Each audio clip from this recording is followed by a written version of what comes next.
Hello, ladies and gentlemen. Welcome to Below the Line, the show about how movies are made. My name is Andres Ramirez, and we're swinging through the opening days of Spider Man. I'm here with my co host, Mr. Zach Houston. How are you, man?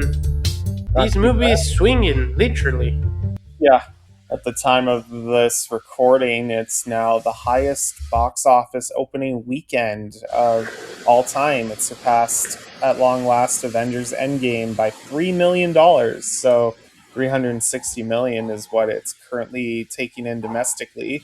And worldwide, it's pretty much over 900 million. I think 932 is what I read last. That's pretty holy jeez. And it didn't open in Russia, I think, because Endgame, I think, did open in Russia. Yeah, well, it's pretty impressive when you think about it because I mean, you have like literally, I mean, the signs were there. This was like the most viewed trailer in 24 hours, the first teaser of the film. And then, barely anything was shown over the last couple weeks leading up to it. Maybe a brief overview trailer of where he's at. But yeah, that wait paid off. And now we have a film that's garnered a lot of acclaim. It's garnered a lot of box office revenue. And not only that, it confirms that Sony is never going to give the rights back to Marvel for Spider Man to make movies. Well, that's a technicality because I think Sony by themselves don't know how to make Spider Man movies. Well, yeah. I I think it confirmed that their sort of uh, partnership is working, and they probably will want to continue extending it for Yeah. a long time. That or just get Phil Lord and Chris Miller involved with all of their Spider Man properties because, Well, yeah, let's that see. Let's see. Spider Verse has turned somewhat of a chaotic production by now. I would say the hype of the first one is pretty much gone with Spider-Man. At least that's my opinion. I think the second one took so long, and the third one is going to take like 10 years for it to get made. I get well, that it comes out animation is next hard, year. but the momentum of the story, you know, sort of is fading away. I feel.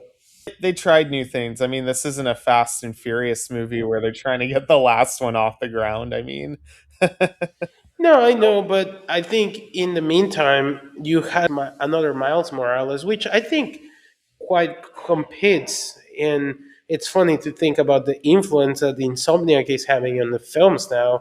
Like the whole opening montage of this film was Insomniac. Uh, absolutely. Yeah. so I think, you know, Miles Morales, I sort of like Tom Holland has insinuated that they're bringing Miles Morales.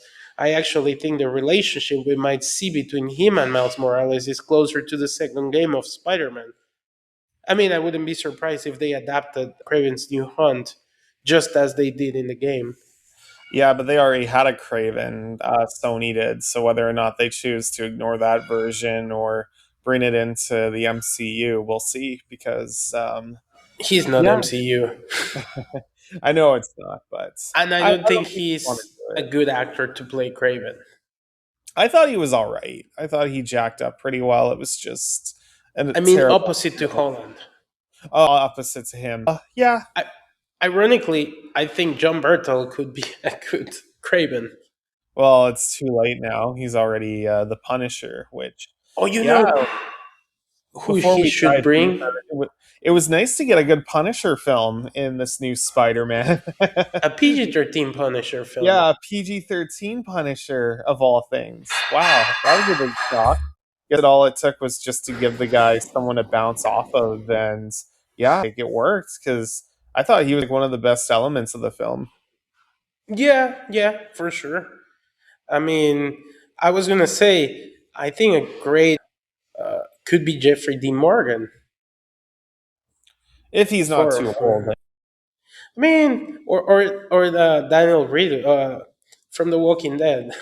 Like Mm, if he brings all his Walking Dead castmates, like I think it could work I for suppose. Craven. Norman Reedus, that's who I was thinking. Oh, Norman Reedus. Yeah, especially with Daryl Dixon finally wrapping up on AMC, apparently. Although I heard he might be in Ghost Rider. Who? Norman Reedus? Norman Reedus. Yeah, because there's multiple Ghost Riders, right? It's insinuated that Ryan Gosling is going to be Johnny Blaze, but he might be able to play another version of the Ghost Rider. That's valid. I mean, and Norman Reedus already rides motorcycles, so he's pretty much born for the role as well. But I think he was too old for Johnny Blaze. But we'll see. We will. But I mean, Jeffrey D. Morgan just playing Negan could be a fun Craven. In that sense, yeah. But But yeah, we'll see. Let's talk about the wonderment that was Brand New Day. So, were you pretty excited for this movie, or how did you feel in general going into I it? mean, yeah, I think out of all the franchises that the MCU has left, I think the one that is still pretty exciting, no pun intended, by all the fans is Spider Man. I think Spider Man is the character, I think, is the best character that Stan Lee created. I think he represents the core of superhero at its core. I mean, he kind of brought all the elements Superman had, but he made it so much relatable because it's street level. And I've always thought that, anybody can be bit by a spider, right? So I think that makes it incredibly relatable, right? And like this film does extremely well because I think somebody has lived in a you've lived in Vancouver, I've lived in New York, right? But there's always been that moment where you're riding the subway, you see somebody kiss and you're like, oh, you feel that loneliness. And I think this film perfectly captured what it's like to be in a big city and feeling lonely at times. So I think the film, it's a natural evolution of the character. And the only thing I didn't like is that we'd never see him broke. Yeah, no, that's fair. Honestly, they could have explained something more, given him that between Spider-Man 2, with how he struggled, like maybe a job, or I don't know, make a joke that he's a web developer. Like, I don't know, modernize that a bit more to see how he's able to afford a New York rent. But besides that, Not just any New York rent. He had the penthouse. yeah, well, that's movie logic. You kind of just maybe Mr. Stark left him some money because he was Uncle Warbucks. Or um, maybe Aunt May had a massive trust fund or something. or maybe she sold Feast. I guess. I don't know. It's whatever. It's like one small little nitpick you have to go over from the beginning, but yeah, no, I'm happy to see the response to this movie, especially compared to the other three that John Watts directed, Oh because boy. this is the guy that did Wonder Man and Shang-Chi. Daniel Destin Creighton, is that his Yeah. name? Um, I like his other work too. I watched the movie Just Mercy with Michael B. Jordan and Brie Larson. I thought that was a really wonderful film. Yeah, his MCU output I didn't hate. Like Shang-Chi, I think is fine. Wonder Man, rest in peace. That season 2 isn't happening anymore. I mean, that was a bit of a bummer. But yeah, definitely this one. He locks in to capture the feeling and movement of Spider-Man. Probably better than I'd even have to say like Sam Raimi and um, Not better. Mark Webb. Well, not better, but at least his movement, like the way he utilizes his like flexibility and the way he like swings around. Like, yes, it is inspired by the Insomniac games, but it's also very like I don't know, works within this Within character's the world of the MCU. yeah, within the world of the MCU. Yeah. Exactly. I also think it's a very hard to compare because John Watts hated the idea of having him swing. So we haven't really seen him swing. This And is like the first movie where he actually swings like he is supposed to. to be fair, he did have COVID to kind of combat in the last one because a lot of that had to be green screen and the actors had to be shot in like different locations in order to make it work. It's actually kind of funny looking back at that movie and seeing just how much COVID was an influence on, like, just a lot of what they did You to mean try. No Way Home? Yeah, No Way Home, No Way Home. But I'm talking overall. John Watts hated the idea of swinging. Like his trilogy, he never swings. Like Well, even in the first one, where he's in the prom and he asks Flash, "Hey, can I get your Audi or whatever?" Like, why does he need to go in an Audi when he's Spider Man? He can go swinging. But I think John Watts didn't like how it looked, or didn't want to complicate itself with how it looked. mhm. Because I think like even the Andrew Garfields, they did brought some energy, and I think this film captures a little bit of everything that has come before. Because I think there's some Sam Raimi influence, there's some what's his name, Mark Webb Mark, influence, yeah, but I think the cool thing about this is the POV in first person. Unlike the Mark Webb, which was in third person, this became first person. So I think that was something cool and yeah. very video game esque. Like the physics were cool, if that makes sense. I like the way the movie locks on his eyes. That's something I haven't seen any of these Spider-Man films do before. Is just like, again, you probably know the moment with the Hulk when you can kind of see a bit of his eye through his mask. Like that is just so friggin' cool. Like you kind of give it a little bit more personality, and there are more moments like where you see inside the mask, and it's not like one of those Tony Stark style. Oh, he's got an AI bot in him. No, it's like legit you see like the pain or like how tired this guy is and how he just really wants to be, seen again or is just doing it just to get by. Like it's a really powerful theme when you think about it. Yeah, I mean, I think the Spider Man movie is great. I think a lot of people compare it to two from the Raimi trilogy. I Yeah. wish, I mean, there were so many times where I sort of felt they could homage the film. Like there's a sequence where he falls down an alleyway, and I thought he was going to say "my back," but he didn't. I was like, "Oh, such a missed opportunity." Or like when he, I mean, is this a spoiler? Technically, I don't think so because they do reveal this in the trailer. But he has like the organic fluid webs, and Yeah. I thought he was going to say "fly, fly away," just like Toby did.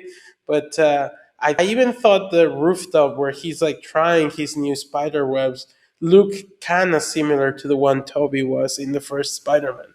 Yeah, I mean, I kind of preferred when they did it in that movie, whereas I feel like with his movies, they're kind of going backwards with explaining everything because, oh, the only reason they're doing this is because the other movies didn't have him, like with him trying to use his web powers and stuff like that, or, the mutation is acting like a second origin, him trying again to relearn everything.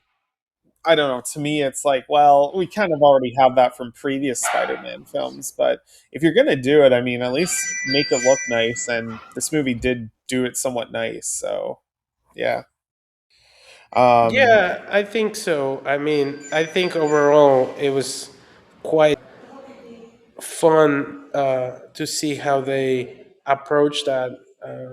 I think, yeah, it's fun. I think it was like a callback, or maybe I saw too much into it, but I do think we? it was important for them to show this thing.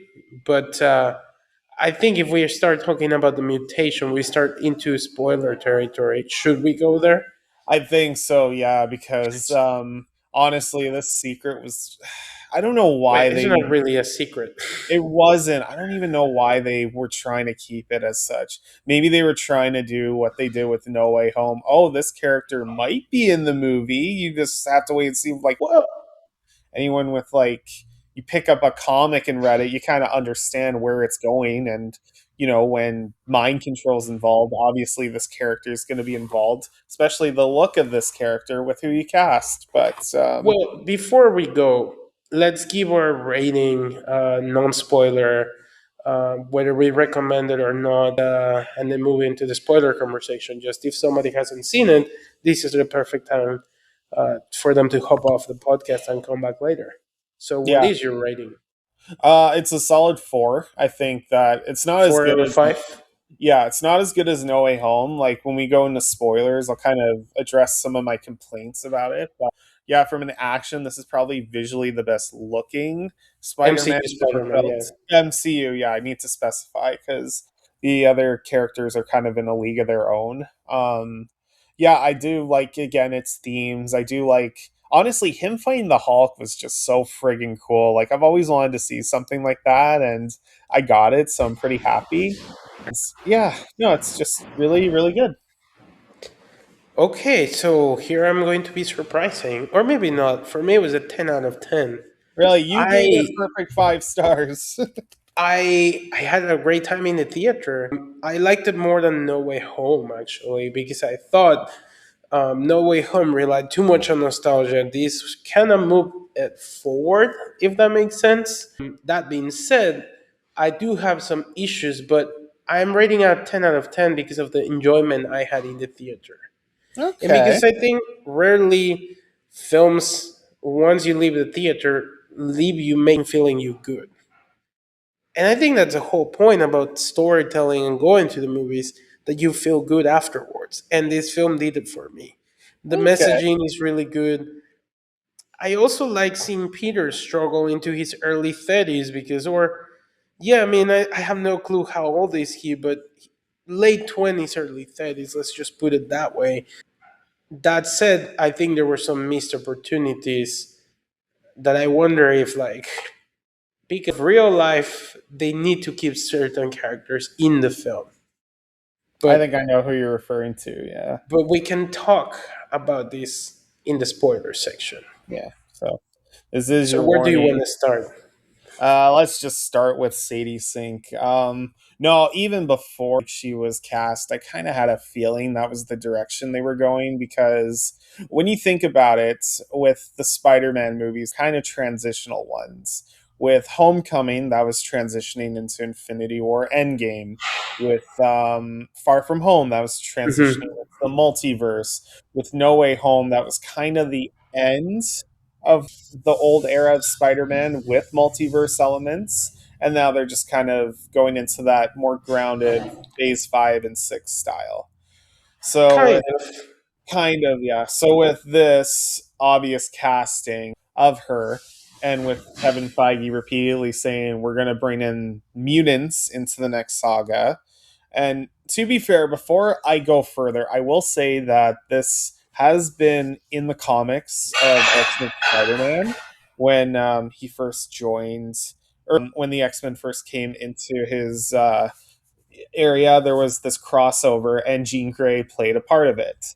And in a sense, I get why they included Jean Grey in this because this is a character who's been probably bungled a million times in past movies, and I mean, if the story is going to go the way I think it does, then this might be a chance to give this character due at long last and get a proper telling of Of the Dark Phoenix the saga, you mean? yes, because you'll have that build up. It can But span all the way back from this movie to get but to that climax at the end. it's so far apart. Like I don't think the Phoenix saga is like. Unfortunately, I think it should be X3 again. Like I don't think they can go from this to the Phoenix saga. Well, Like I no, think I'm not saying that they should. They need to build it up properly, though, across multiple films. And introducing her as the first of this new generation of like mutants and X true. for this franchise, I think is smart because now you have a character who you can set yourself up to be tragedy. That's what I'm looking forward to seeing. True, but I think see this is going to sound very controversial, but I actually like Brian Singer's take on the X-Men better than what Kevin Feige is doing. Okay. Because I think, you know, to his credit, I mean, it was early 2000s, but Brian Singer paralleled the hate that the mutants felt to the hate that the Jews felt in World War II. And that's why Magneto was so anti human, right? Yeah. And here, if the Department of Control says mutants are bad, they have a really legitimate excuse to say that. I mean, Jean Grey murdered like a lot of people. Yeah, she did in this movie. And No, like, it's um, hard to so come back from that. at the very least, the mutants should be feared.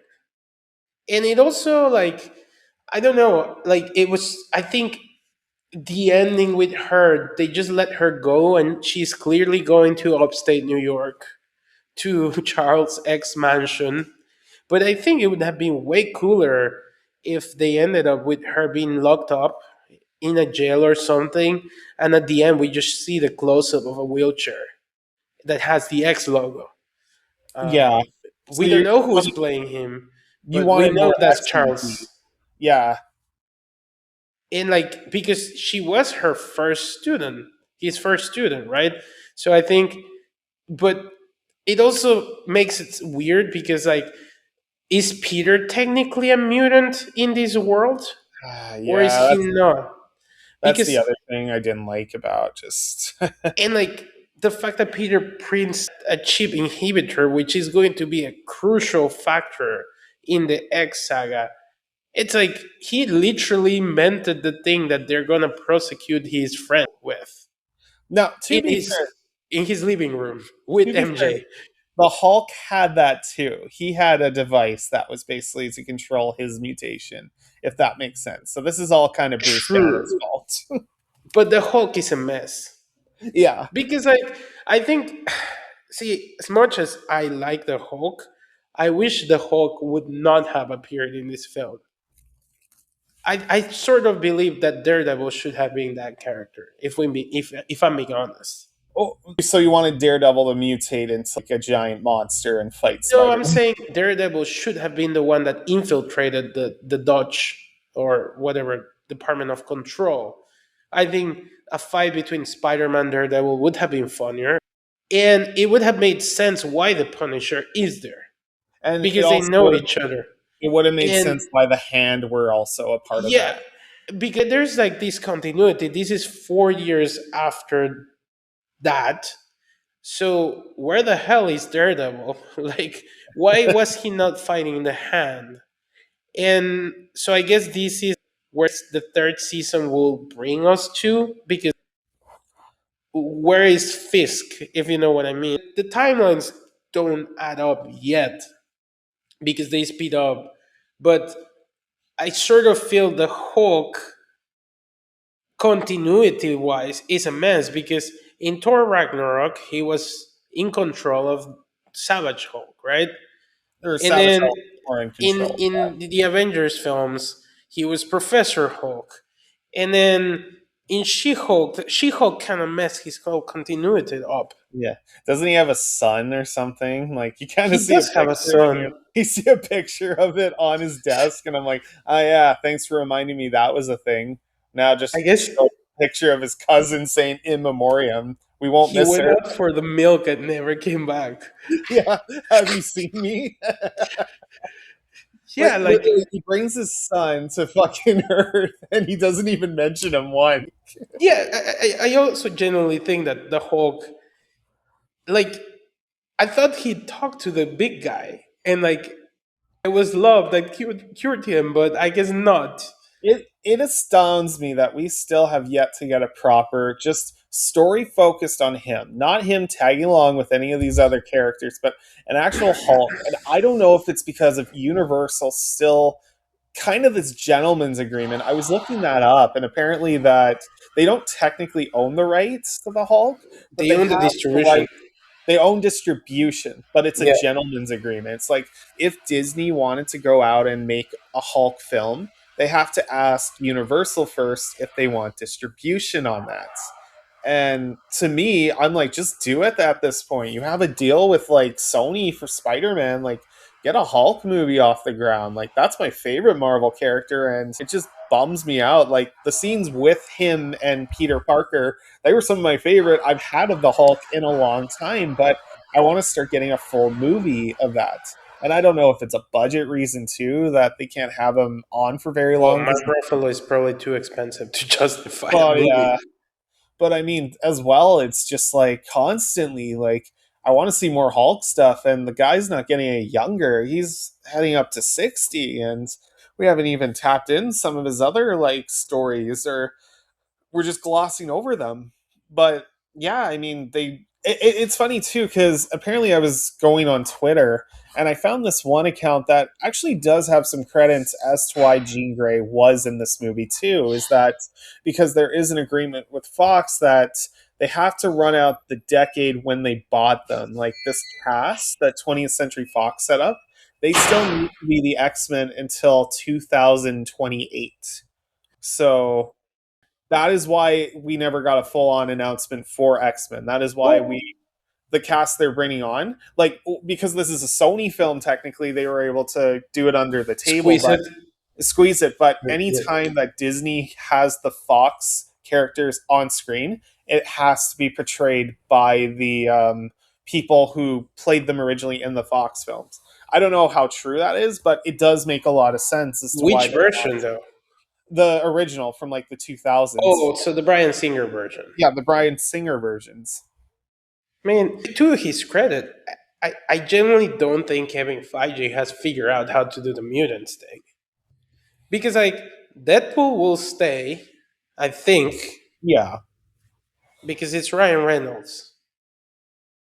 Will Wolverine stay I after mean, Secret Wars? I Like don't I know know. they joked about the till 90 thing, but like Jesus, who are you going to cast as Wolverine? And you Big cannot have an X-Men movie without him. yeah. So it's and like if your X-Men movie is going to be like what 2028, that thing needs to start production next year. So Hmm. you really need to commit to like a cast. And I know Well, there's rumors, but they still haven't narrow. announced the most important casting decisions, which is Magneto, Charles Xavier, and Professor X. Well, they're the same Professor Yeah, X. yeah, I meant Wolverine. I know Storm is missing, but I would say those are the three core pieces of the X Men. Yeah, And I guess Peter is now a mutant, I suppose. Well, technically, Miss Marvel is the first mutant of the MCU, I think. Miss Marvel's still a thing. Well, didn't Kevin Feige said that she was the first mutant of the MCU? Nobody cares about her, man. Like I think maybe that's this person also again, I was following them on Twitter and they did bring up good points that apparently cuz Miss Marvel's show and movie underperformed, they're trying to, just Kill side her? not kill her necessarily, but the focus is less on her and more focused on like Spider-Man being like the level 0 mutant, which again, I just focus on being the mutants, like the X-Men themselves. I don't know how hard that is, but whatever. I mean, I mean, I think it's also weird because they're bringing back the Fox X Men, right? yeah, So they're gonna kill them and then they're gonna reboot them right after that. yeah, because we really want to see Patrick Stewart die for the millionth time. Maybe one more, and we'll get like a free snow cone or something.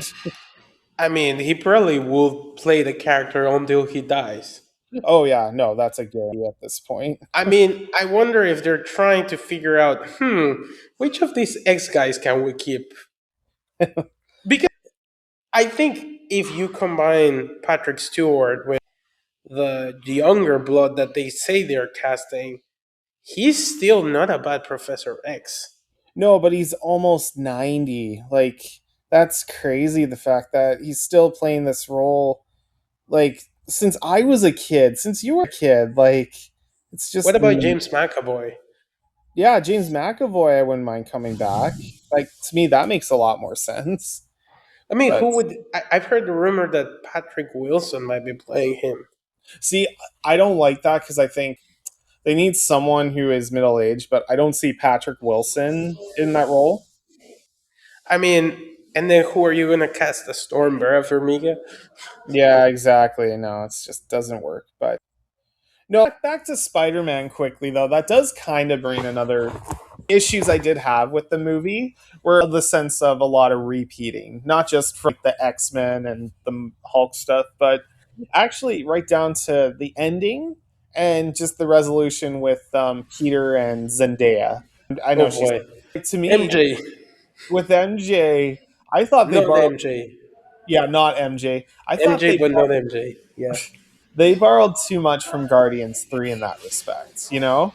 Another Peter kind of losing the love of his life due to Oh God. issues with yeah, no, you see what I'm getting at, right? James Gunn I know, I was strikes thinking that. back. I mean, this is just fucking Guardians 3 again with this resolution where oh, they aren't going to be in a relationship anymore, but they got to hang out one last time, so he has to move on, which okay, that's fine, but like this is borrowing from that movie. And then the climax, like how Jean Grey is stopped, is actually very similar to Thunderbolts with what they did with Sentry, Oh, you mean with the mental health issue? with the mental health issues. Yeah, because there's a bit of loneliness and they're going into her backstory and stuff like that, which actually I wanted to play in the theater running up that hill when Sadie Sink was running. So Me too. When she started running, I was like, "That's a Stranger Things run." fuck, she's just Here as comes Vecna. another run up. Oh, but it was so laughable because she did exactly the same face and exactly the same running Yeah, style that she did in Stranger Things. And it was as soon as I watched it in my head, I was like running up that hill. It was kind of funny. yeah. Oh man, that was funny. Yeah, yeah, yeah. I mean, I agree with you. That's kind of part where I was not happy how they handled it. Unless Ned is becoming the Hobgoblin, but I don't think they want to go in that direction. What is the point of him sticking with these two people? Just let MJ be with Ezra Bridger. Like, he's one with the Force, right?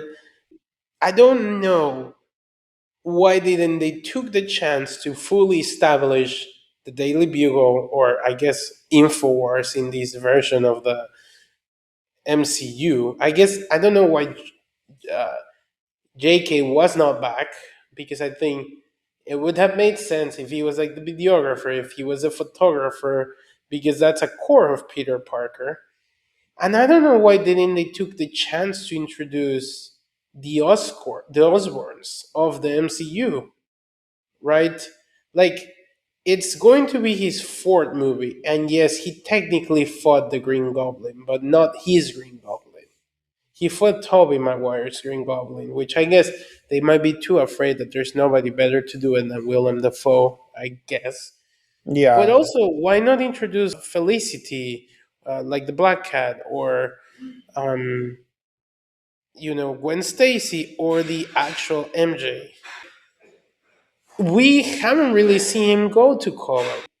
I get that Peter is supposed to be smart, but I think, or even introduce Doc Ock, like the Insomnia games, and it's a tragedy story that parallels. I don't know. I thought keeping Zendaya, and I get it. It's because her and Tom Holland are married, but like keeping her sometimes felt like a contractual obligation. Like if you want Tom Holland to come back, you gotta cast all his friends. yeah.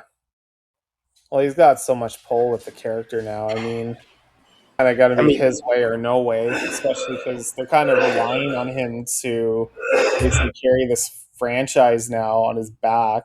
I mean, between this and Odyssey doing so well, he's basically a bankable star. Whether or not it's because of him and rather the brands he's associated with, I don't know. But yeah, there's going to be definitely more high demand for him down the line. we'll see. I don't think the Odyssey is because of him. I actually think he's the weakest part of the Odyssey, but A lot of people say that. I don't disagree, but I thought he was decent for what he was. you could argue it's Zendaya's fault.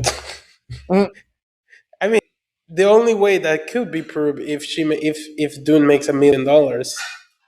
yeah, If Dune makes $1 billion, then we know it's Zendaya's fault. yeah. Well, Although, is she in Avengers? No, right? no, no, she's not. That would be funny He hasn't been if in she any of was the in Avengers. Avengers. She has like $3 billion movies in a year. Yeah, Um, no, but I think overall, Spider-Man. I like where he's headed, but I think that Spider-Man 3, they need to, or Spider-Man 4, they need to. Well, no, this was 4. Spider Man 5. They need to commit whether he's going to be Peter Parker or if he's going to be the same Peter Parker that we've seen so far. Yeah. Because I think that's the struggle with the character. Hmm. I agree. But yeah, so that was our big Spider-Man film retrospective, folks. Definitely, we both recommend it and want you to go and see it to not only support the film but theaters in general. Apparently, AMC is reporting that this is, along with the Odyssey, the most tickets they've sold in their 106 years of coexisting. So, yeah, It's kind of definitely. sad when you think about it. How so? Well, I think there's the hype. Obviously, there's the hype about the formats, but like, well, it's sad that only two movies this year, outside of Obsession, have managed to capture the zeitgeist of the culture. I think if you put it in perspective, it probably will only be five movies, but there's also have been great movies like in the independent stratosphere, even things that are not superhero related. I think it's kind of sad that in 100 years, these two movies are the ones that are breaking. When you consider that, in 100 years we had The Godfather, Lord of the Rings, Apocalypse Now, 2001: Space Odyssey, like so many great movies, and I think like while I am happy for the theaters, I think if you think, oh, we need to make more movies like this, I think that's an unhealthy conclusion. I think you need to make stories that are epic in proportion and that have heart. And I think the Odyssey is about to have its biggest task, or biggest test, to put it mildly, in the sense that yes, it's a great movie, but now it has competition. Yeah. And I think as a crowd pleaser, Spider Man is better. And I Mm. think IMAX knows that because something that did happen this week is that some theaters that were IMAX that played the Odyssey are not longer IMAX for the Odyssey, but for Spider Man. And I know they said the same thing about Doomsday, but let's say if Doomsday opens to the same track that Spider Man opened, and like the Dune opens kind of how the Odyssey this week did. Do you think that IMAX might say, "Hey, Doomsday, so do you want to play your movie in my screen? We can call it Infinity Vision Max or something." I don't Yeah. know. I think it's an interesting sort of dilemma, but I think at its core, how a film is shot is not that impressive unless it has heart. And I think this just shows the lack of writing we've been having for the last couple of years. Yeah. Because really, I think Spider Man at its core is Stan Lee. He's still the heart pounding that thing. Yeah. So I think the foundation of the character, what Stan Lee envisioned, is what is keeping the franchise kicking. Hmm. As long as Avi Arad doesn't get in the way of producing the film, it should be kicking well. Yeah. Well, I don't think he's really a part of the franchise anymore. Well, he's in the credits, and I'm sure he's banking his cash. But Oh what I'm yeah. trying to say is, he notably got in the way of Sam Raimi in the third Yeah. one. Oh yeah. No, we And know. if they let whoever is in charge, because I don't know if the same director will come back, take the story and play with Spider-Man, I think that would be good. I mean, I hope we get to see Venom and all that progression, but I actually wouldn't mind seeing Craven's Hunt first in the fifth one. He gets the black suit, and then in the sixth one, we see Venom and how he's handling the effects of the suit. Because I don't think they're gonna do Green Goblin, but I Not yet, think anyway. Craven would be good. And Craven the Last Hunt is an actual real good comic book. Yeah. No, it's one of the best Spider-Man stories. Or One More Day. Well, not One More Day. The one where it's all blue Spider-Man and he's in. Blue. Yeah, but yeah, that's also a great story. One More Day is not a good story. No, it's terrible, and they're still paying the price for it. Well, surprisingly, Spider-Man is successful in everything but the comics. Hmm. So yeah, but I think this is our cue to head out. Yeah, so we'll sign us out. He's Andres Ramirez. You can follow him at Jaro2096. I'm the Zach Houston. You can follow us at below the line underscore podcast. Thanks for tuning in and listening to us for this episode. For you true believers, as Stanley used to say. Before I do sign us off, there is one documentary I do recommend if you have time to watch. It's called Stanley, the Final Chapter. Very good expose about his final years in doing the comic circuit, and definitely I highly recommend checking it out. It's a very depressing but uplifting look at the guy before he passed away. So Yeah, yeah, I've heard it about how he pretty much got abused by his caretakers.